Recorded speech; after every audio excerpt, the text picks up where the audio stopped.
Want more stories in your life without adding to your TBR? That's where Audible comes in. I use it for the original novellas, the Plus catalog like Deanna Rayburn's Veronica Speedwell series, and those audiobook sales that you can beat. Right now, Audible has a special offer for new and returning members. Click the link in the show notes to see what deal you'll get and start listening today. Hi, Natasha. Welcome to the What's Your Next podcast. Hi, Laura. Thank you so much for having me. I am so excited to chat with you. As I was telling you before the chat, my friends and I, my OG friends, we're longtime friends of your work, and we're just like always excited for your new releases. So let's just chat. I want To this day, I'm so baffled when people are like, "Oh my God, I love your books," and I'm like, "Oh my God, you read me?" It's still Yeah. surreal. Yes, I It's think still like the surreal. beings are sort of creator creating art and like creating some service, like people consume it. You're like, but I'm just doing it because I enjoy it, or I'm doing it because it's something that's just part of who I am. But like the consumption of it and like actually having feedback and like good and like people obsessed with that and like what is happening? I was yesterday. I saw my dad's cousin that I haven't seen in like forever, and we were at this family gathering, and she looks at me. And I hadn't seen her. I think it was like maybe 15, 20 years, and she Mhm. goes, I have to say, I read all your books, and that Stone family, I just love them. And my father's, wait, you read it? I was like, what? And she goes, yeah. She goes, my favorite is Dylan. I really love the story. And she literally was going on and on. And my father, all my father could have done was like, wait, you really read her books? I was like, oh my God. And then he didn't get the gist of it because I'm like, I wonder if she subscribes to my newsletter because she's not on social media. And he goes, don't you get a list of people that buy your books? I'm like, Dad, that's not how it works. So it was eye opening for him Yeah. and shocking for me because I was like, Yeah. wait, Yeah, it's interesting. You're like, oh, I'm shocked. Like, I've talked to plenty of authors who write romance and they don't share that with the parent pickup line. They have no idea. And like, when they find out, like, you're an author, you're like, what is happening here? What kind of books are you reading? Because at least now in the post 2020 is a little bit more, it's no longer taboo, but it was taboo I before mean, there's still books 2020. that are taboo. Yes. But it's no longer writing romance is no longer like anything. It's pretty mainstream Yeah. hobby. So it was before 2020. It was like, oh, you read romance? Really? What about literature? What about this? And I was like, no, I just want to Yeah. fall in love. 100%. Like before, I mean, now I was like, somebody's, well, what do you do? And I'm like, I write romance books. That's what I go with all the time. Like, I write romance books. So, and then it's always followed up with, well, it's spicy. Like Yeah. today, somebody's, oh my God, you write romance books like Danielle Steele. And I'm like, it's spicier than Danielle Steele. Yeah. And then to like, because I was like a huge Danielle Steele fan. And Yeah. I think I have to go back and did she do spikes? Maybe Yeah. she Maybe did. she did. Like at the time, that was the spicy. Yeah. And then it just evolved into a play by play. Yes. Well, play by play. A whole play by play. Oh my gosh. Well, that's a good idea to look back at Dania Steele's and even Nora's like writing in the early 90s, those books that we Yeah. read lessenly from our parents, our Well, grandma's I think, nightstand. yeah, I think I'm actually going to go back and try to read one of, to see the Yeah. spiciness. Yeah. Because back then, I wonder if she was like the spicy romance Yeah. author that we are today. It Yeah. just, yes. Because I know historical romance, they had a lot of those early 80s and 90s. There was a lot of non-consent. It was very spicy, but it was non-consent. It was very like, I'm so ravishing you and doing the things. And I think Stephanie Lawrence has this Sinister series. The sexy is so long. It's 2 chapters long. I'm not exaggerating. It's 30 pages of the freaking sexy. I'm like, okay, we got it. We got it. They're They're ravishing. doing stuff. it. It's they're having fun. Yes, we get it. So it just depends. I think there was an era of time where it's like 30 pages of sex scenes. And, oh my gosh, you really Well, did. I also find it very interesting how the times have changed with having a guy on the cover, like Yeah. abs showing, and then they're like, that's too risky. And I'm like, that Fabio guy was on every single romance novel that Yeah. you find back in the 80s. Shirtless, with his hair blowing in the wind. Yes, He was the it guy to get on your cover. they were naked. Yeah, and there's a couple covers where he's naked. Like we see his bum, like we see everything, and it's like he's just there. And they were like, reading that by the pool. They were They reading that by the sure- pool. They were reading that in the bus. They were reading that at pickup. Yes. It's pickup. No were- Kindle. No Kindle. It was an actual book. It was actual paperback. Yes. So, okay, Natasha, we got to do an introduction. Tell us a little bit about yourself. We talked about romance. You're a romance author. So, like reality and you like true crime, but it has to be solved, which I Oh my God. I don't sit down with me and let's watch like one of those cold cases. And then at the end, we don't know who it is. I think I was at Shauna's house. We were packing boxes and she put on Unsolved Mysteries. And I'm like, what this? We know who killed the person at the end? She goes, no, that's why it's unsolved. I'm like, immediately no. Because then I'm going down the rabbit hole. Then I'm going to start Googling things. I'm going to start researching the crime. I need to know. I need to know that who did it at the end. It has to have a happily ever after, even in true crime. So, yeah, I can't do it. So, what kind of reality TV shows do you watch? Are you a Bravo? Are you Oh my God. You know, because there's a different flavor. Are you There is different flavors. I've never done the Housewives, but I've done the Below Deck. Perfect. Love Below Deck. I'm a TLC girl. Yes. Okay. So I'm like Tell me in the TLC world, which ones are your go-to? Are you a Sister Wives or are you Sister Wives is like a must. Sister Wives a must. I'll never live the life of a sister wife. And my husband, like, we watch it it's Sunday night at 10 o'clock. So I'm in bed and he's in bed and he's like, but why are you watching this if you're never gonna live it? And I'm like, no, because I'm sorry, but Cody's toxic as fuck. Oh my God, the gaslighting that he's been for so many years. It's been so nice to watch him, like his sister wives unfold and divorce and letting and having finding a voice. And this is like my favorite season. I'm like, yes, find your voice. Go date other men. Go do it. Because not even a morally great red flag. No, he is a red flag. He is like the biggest red flag. Yes. And like how, just like the way he walks, like he has, I might have to cut this out, but he walks like he has testicles that are like 50 pounds heavy and his legs have to. I watched him. I don't know. In the last episode, he was walking to the door and just the way he walked with his hair blowing in the wind.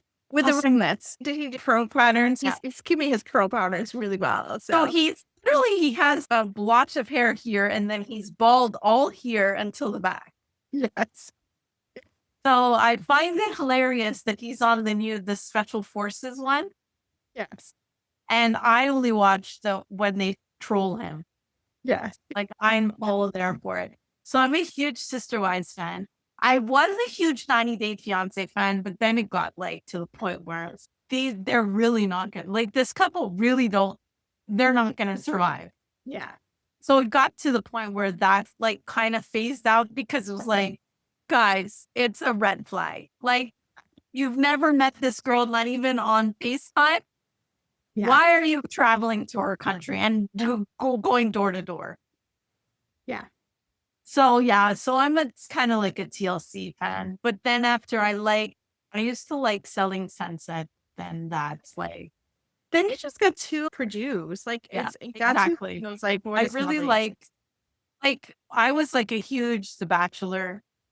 Yes. Bachelor Ricky Paul coming in as a Bachelorette. It's going to come in Utah. HGTV is going to remodel the house, the mansion. We got some like they're going to do listen, she's in her own toxic world. She is. I hope she finds love. I think my issue with The Bachelor, I'm a more Love Island girly because I like the fact that you just date around and you just kiss everyone. Doesn't really matter. No one's going to get married for this because you're 20. You're like, you don't want to get Yeah. married. So I find The Bachelor, like the full idea of a wedding and stuff like that, it Yeah. feels the stakes are too high and they don't need to be too high. It's Yeah. just skating around. So I feel like hopefully she'll get a couple flanks here, couple like fun times, couple sex stuff, and just have go on a few dates and have fun, and then just move on to the next chapter. You know, I hope for her sake. Speaking of Love Island, I've never watched Love Island, but this season. okay. So So my episode was toxic. It was so bad. It was my so daughter, she's mom, just watched a couple of episodes. And like after episode 1, I'm like, I would Nick dissing Bella and Dash A. Sorry, I forgot that. And then I that's was, Dash. It's not. She oh was my, I Oh. was so invested in this fucking thing. yes. So invested. And then I'm like, hold on a second. Huda is batshit crazy. She is Like she is one step of that's abusive behavior. What she, yes. Oh no, it's Darvo. It's all and bad how are we allowing that still? If that was a man, because it was a female. Because they just cop out. But if it was If a man, that it was a would have man- been like ejected all the way. so, like in the middle of the night, like the first girl who was there and then was not. Yes. So yeah, I was like a huge. So I may suggest if you have the time, watch season 6. The Yeah, earlier that's what my daughter said. My daughter because said, it is a lead. That season is a lead. You get up first in the first week, which is kind of like annoying. Until I know it's one of the part when what's her name? Leah has a fight with Rob, and Rob escapes to the pool and spends an hour under the pool. Legit, an hour under the pool Oh to my God. avoid the fight. And it just gets better and better after. okay, so I might go Yeah, there. I would usually skip. Here's my suggestion with Mom Island: skip the first episode. We use a lot of filler. It's just getting to know the couple, so you don't get attached to those couples. So Yeah. so start with the second episode, power through, and then it gets better. That season is a lead for USA, and then UK is great. It's a fun Yeah, I one. heard the UK like- was. And I have to say, I love British people just being dumb, like British dumb people. Well, when they brought that Zach guy, was he even Yeah. British? Yes, I think so. I think so. Okay. Yeah, they like it's for accents and stuff. So Yeah. Well, my favorite was Pepe this season. yes, I think. but then he was a player. Then he got a player. No, like he totally gaslit us all. Again, that's when Love Island. You're not supposed to like the biggest thing about Love Island is they're gonna become boyfriend girlfriend or exclusive. That's the biggest thing. Like you're not expecting them to be married, to be like we're gonna And have who a would have wedding. thought East and Shelley would be like practically the only couple left outside of the villa? Not I. It took him 8 weeks for him to be like, okay, I want to pick Shelley. Yeah. It was crazy. But Jeremiah has a book club. God bless him. Oh yeah. He has a book club. So I actually am with the group chat. It's very heartwarming him trying to become a book talker and try to Jeremiah, right? yes, try to Yeah. make meaning of books and try to do all these different things. But the book club is very book talk, is very like very popular books and that he Yeah. doesn't read, which is amusing. Yeah. But he got the celebrity, he figured out he's gonna go into the book talk world and he's just gonna live it up. So Well, good luck to him. Yeah. Good luck. Yeah. yes. So all right, so let's talk about Holiday Unscripted because I actually read this thanks to Shauna. So I really enjoyed this coming to the home, like wedding. Yep. Oh my god, so pretty. Love the Yeah. oh my gosh. Oh, it's so pretty. Yeah, I did the candy canes that are on the front. Yeah. I did them on the sides. I love it. So for the listeners, Natasha showed us the decollage edges. I think not decollage, spray edges of the Holiday Unscripted, which actually has cute holiday themes. So you should definitely buy it in a physical form. Yes. But I gotta love a romance where she is stranded. She has to come for a wedding for a holiday. She doesn't want to come for the holiday. Everything wrong happens. She hates the holidays. Hate the She's coming holidays. back home. Her brother's married. Everything happens to her. She loses her luggage. Nobody picks her up at the airport. They totally desert her. And then she's shit out of luck by not having a bedroom. Yes. And so she has to stay with her sort of ex, someone who she hooked up with, but he ghosted her. And Did he ghost her though? you Did don't know. she? It's a So miscommunication there matter. is definitely a miscommunication that happened. Yes. And it was fun getting to that miscommunication. Yes. But he has a cute dog. He has 2 cats and one fell in love with her. Like, I will say, baby cat is a real cat. Actually, my cat. And when he's stuck in the tree, totally my cat. He lives there. Whiskey is also like my puppy that we just got. And Bean is my graphics designer, her cat. So all the pets are real. Yeah.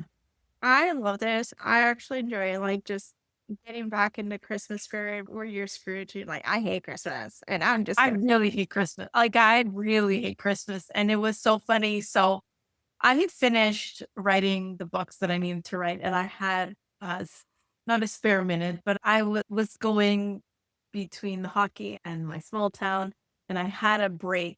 And I'm like, should I write the Christmas story? And I plotted it out. And then, of course, to write a Christmas story, you need Christmas music and it was the month of May.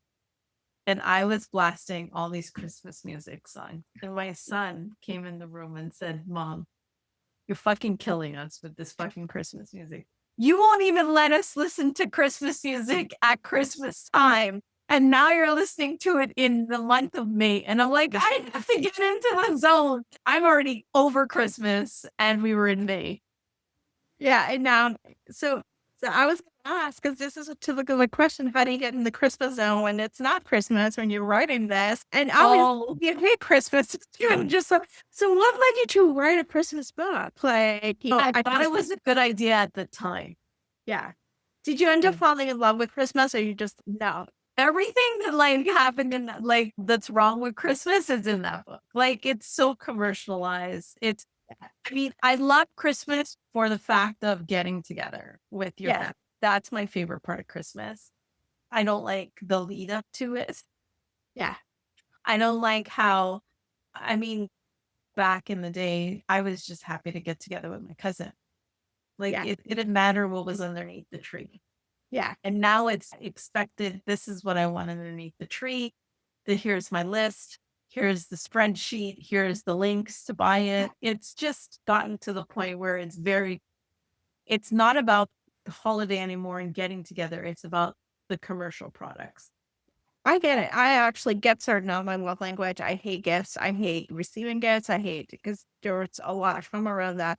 And so for me, Christmas was like, it was terrible. And for most of my childhood, it was like a terrible time because it was like trauma and family toxic things. So it's interesting. Like, when I started this podcast, the first episode was a Christmas episode, and I did not read Christmas books. Had no idea. I was like, wait, there's Christmas books and stuff like that. And over time, I've been doing this for almost 10 years. And over time, it's grown to the point where I'm like, well, just gonna have Christmas time.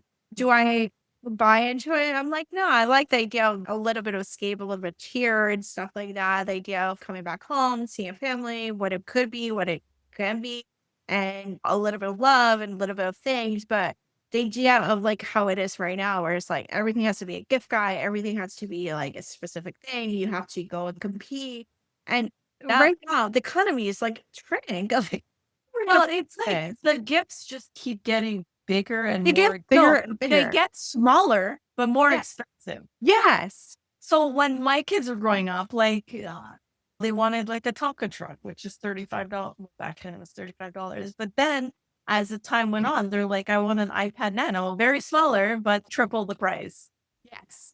So it's like the gifts are smaller, but yes, it's a give, it's an expectation. It's also the opportunity to see toxic family friends. Like expectation. Oh God, and I've interacted with people that I don't want to interact with. I come from a very big family. Like we were at Christmas last year, and I think we were just immediate family. We were like 53 people. Holy shit. Yeah. So like it's when we're getting together, it's okay. Tomorrow for that. Yeah. Yeah, like we have to move couches and get like long tables, and where are we going to eat? We do potluck, and then when do we eat? Like having 53 people there and it's a kerfuffle. Oh my gosh. That's a lot. But I love it. That's good. I love that part of it. I have so many good memories the growing up with my cousins, and then I want my kids, but it's a very different generation now. Like the kids are very different. Like I was just happy, but don't forget back then we didn't have social media to keep up with each other, right? So Yes. I didn't have. If I saw my cousins after a month, it was like I saw my cousins after a month. There was no texting in between. There was no like No, we posting had phone. stuff We on. had Right, landline. right. Or It's especially if landline. you had your own landline to talk to your friends, like talking, not we use the phone, not Yeah. texting, not sending voice notes and stuff like that. Like we were just, and we're also not expected to be at home all the time, sitting in front. We're just like, we had commercials. That's, do you know where your kids are at 10 Oh my o'clock God. at night? Till a couple months ago, we still had a landline. And my kids were like, Mom, what is that ringing? And I'm like, it's the phone. Oh It's man. the phone. We still have cable. My kids they don't really watch. It's all subscription based, right? So it's all, and like nothing has commercials anymore. So like Yeah. we're sitting down and we're watching the hockey game yesterday and like cutting the commercial and the kids are like, oh my God, another commercial. And I'm like, God, you guys would have died in my time. Died in my Before you had TV Guide, or you had, before they even had the showing what the shows were, you didn't know where it was playing. You just like, scrolled the channel, Yeah. like, well, that show's not good. I remember like it was in the newspaper at one point, like what was playing. Yes. And then if you had the TV Guide, you were like middle class. You were like, if you had the TV Guide, you were it on the block. Yes. Well, I'm from Puerto Rico, so we had different channels. We had American TV because American TV gets imported, but we didn't have TV Guide didn't work because we had different channels Yeah. and different things, and so there was just like weird thing at the toggling and trying to figure out like what channel, what's playing, what's good. You have to know your Telling you, when you schedule. got that TV Guide, Yes. we're like, who's on the cover? What? Yeah. And then you would be like, oh my God, it's playing my favorite movie at 2 a.m. And then back then you didn't have a DVR, you had PVR, No. whatever. No. So you had to really set an alarm, wake up to watch your favorite movie. Yes. It changed. That's fun has changed. All right. We got to turn some book recommendations. Yeah. Our top recommendation is Golden Trail by Kristen Ashley. You have reread it and you just recently read it. You just like I recommend it. not read it. I reread it. I have it on audio. It's like my go-to comfort read. So talk to us. What is it all about and why she I don't pick it up? And it's so funny because reading it, it's funny because I didn't realize until recently that it's only in his POV. Really? Yes. Oh my God. Now I need to read it. Oh, it's a second chance. Yeah. He's not nice to her at all. Yeah. It's only in his POV, which is shocking. Shocking. Yes. There's just something about it. Something about, I don't know what it is. I don't know if back then it was my favorite and it's still my favorite. But I think it's my favorite because it was my favorite back then. Yeah. And I'm not sure that if I read it today, like in today's, if I hadn't have read it when it came out, Yeah. and I just read it today, I don't know if it'll be my favorite. Yeah. So, yeah. For readers, talk to us about Kristen Ashley because she has something. I was telling you, I was like, I wish she had the resurgence of the 2020 when they were like looking back at these old titles and they were like, she didn't get that treatment, the viral treatment, but she was big in the 2010s. It was like common that you have read a couple Kristen Ashley, Lady Luck, or like 100%. like a bunch of them. Like these were like staples. I think she is like one of the first OGs that came out with alpha men. Yes. And now you can't say they're alpha men because it's the different mindset. It's like a different mindset. I just in the 80s and 90s there was a lot of non-consent and it was just pretty normal. And Yeah. now, like, people are writing, like, oh my God. And I'm like, that Yeah. was You're like, oh the my God. you Like know. my first book, he's really alpha. Yeah. Cooper Stone is really the alpha male. Like he doesn't take, we're going out tonight. He's not asking. He's Yeah. telling you we're going out tonight. Now, you love him because, he's genuine. But would it like people are really like in today's market, they be like, wait, no, I'm not going out because you said let's go out. So I think everything changes. Everything changes. And yeah, alpha men back then and alpha men back now, it's totally like it'd be red flags. Yeah. Like That would red be red flag. flag. I think it's such an interesting dynamic because I remember 2016 reading all the alphas and because I was just consuming that. And the alphas were like the best sellers. They Like were the you wanted the one of alpha the man. red flags. You wanted the alpha man who was going to be like, I'm going to take care of you and we're going out tonight. Yes. Now And it's no. now we get the cinnamon roll hero, the one who doesn't touch with the emotions, the female fantasy because they're really Golden comes down to it. retrievers. The You golden know, retrievers. yeah, the golden retrievers, the one who can appease a black kind of woman and all these different things. And it feels like we're going through extremes. And I'm like, I can see the alpha going back because we're starting to see some of them in the romantasy and the paranormal space. But Okay. even that, we're still getting some of those like very like golden Cinnamon. retriever. Yeah. It's like the This Sand series. Yes. Do you remember that series? Yes, I do. To this day, I think that's one of my favorite series. However, Yeah. I haven't read it since it came out. Okay. So I read book 1, 2, 3. Yeah. Because, and like They were Jesse Ward. They were the thing. You were reading. Like, this is what we were reading. Jesse Ward was the it thing. Yeah. Would Jesse Ward be the it thing today?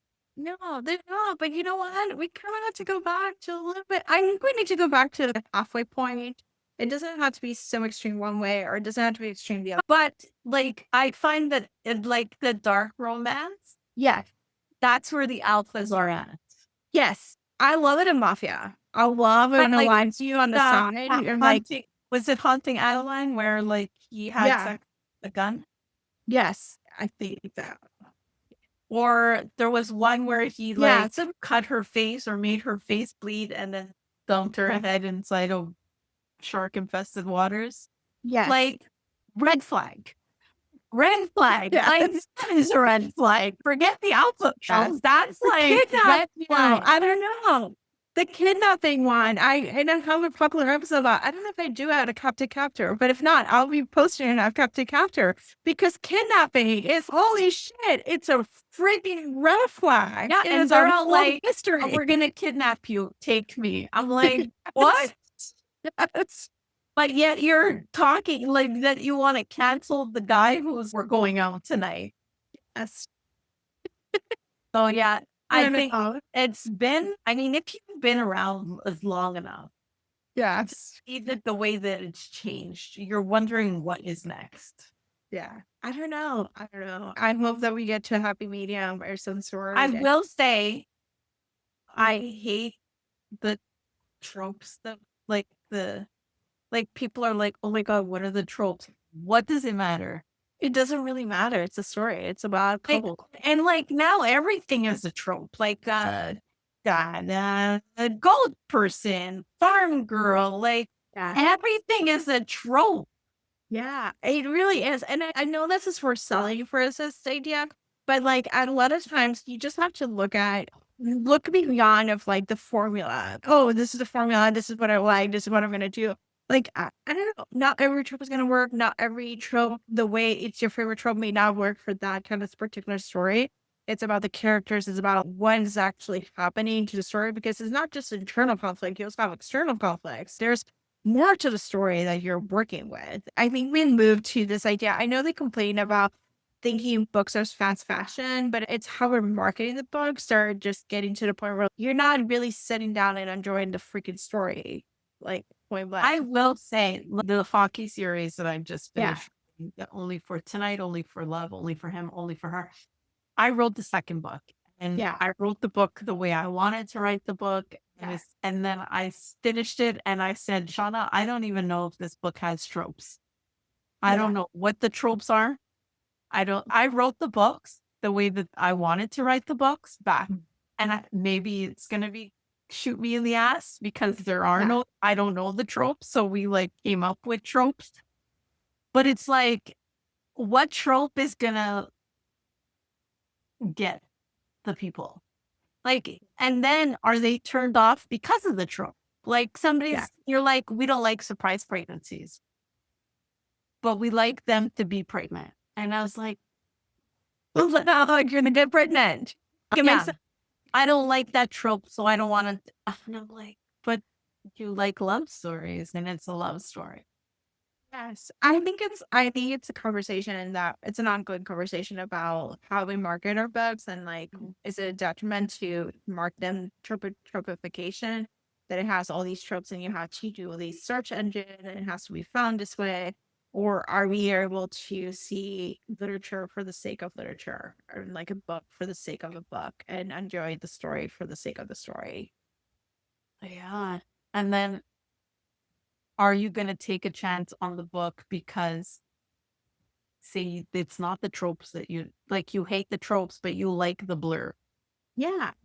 Will you take a chance on that book and be like, oh, but no, I don't like black cats, or I don't like whatever I it is? think I think in some ways it's even like how I consider marketing books, like because I am a content creator, my job is to sell the book to other people and to be like, Yeah, okay, find the right book for you.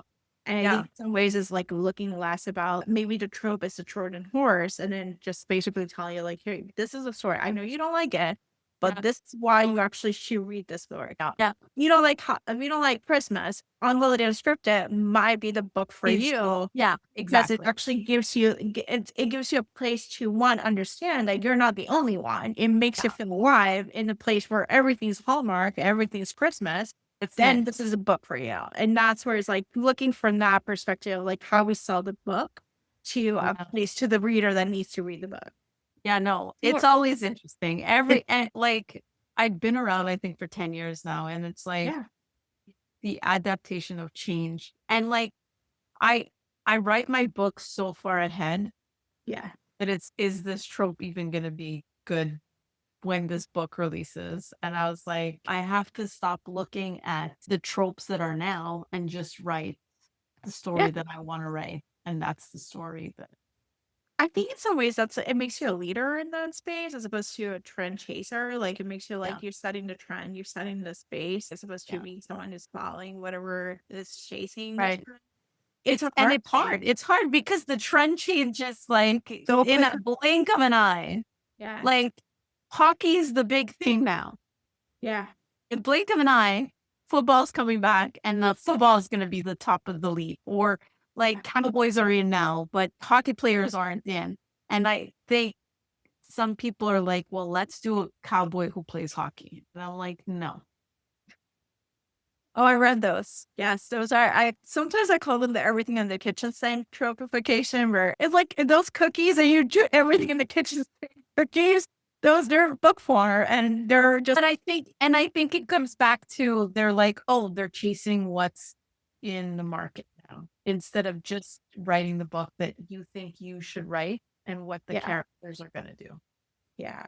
So, but we've been in it for more than a decade. We're going to More see than a change decade. and changes and everything. So, our job is to keep spearheading to other areas and other things that may not know that they might like. Yeah. Give it a try, and you may Like I said, a lot of you may people, like alpha males, and I'm like, hey, there's a whole aspect of a backlist there's that's full of a them. full aspect of the alpha males. And I remember once I did an ad and it's like the alpha of all alphas.